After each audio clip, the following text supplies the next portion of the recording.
We continue our coverage of the deadly mid-air collision near Reagan National Airport. I'm joined by retired Navy Captain Kenny Golden of Virginia Beach, who flew an MH-60, much like the Black Hawk involved in the crash last night. Thank you for taking some time to talk. Thanks for having me. Yeah, we appreciate it.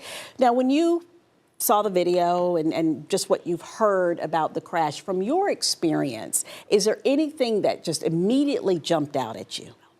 Well, the fact that the two aircraft, one is on a specific route, the helicopter coming south, and the jet is on a specific route coming north. They're both vulnerable in different areas of the sights of the aircraft, particularly the jet pilots flying the American Airlines. The airplane is in a nose-up attitude, so things here you can't see.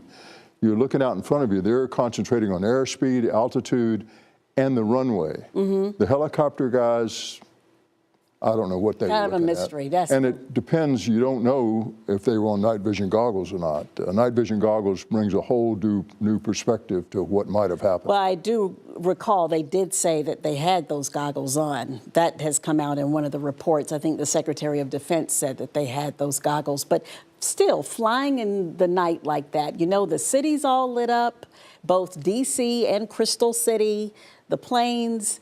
What's your take on the visual, or what the visualization? Well, if you look at the visual and you see the actual footage of the two aircraft colliding, it's a what we call VFR, which visual flight rules night. The visibility is clear, it's cold. It's not like in the summertime when it's hazy and you can't see, you don't have the distance of looking at stuff, but it's clear and cold, so they should have seen each other. And in fact, I think I just heard a few minutes ago that the helicopter said that they saw the aircraft. So how they could have collided, I don't know. Yeah, wow.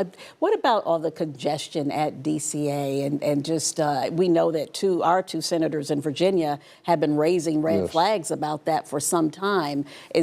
Clearly that's something that needs to be looked at.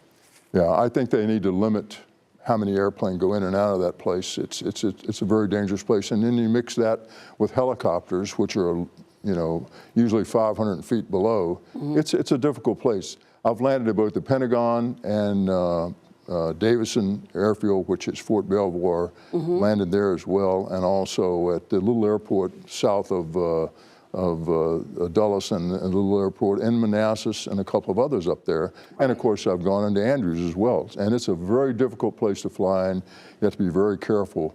But last night, the visibility was so clear, it's just hard for me to imagine how they could have not seen each other. Almost perfect visibility for flying. Yeah. Yes. All right.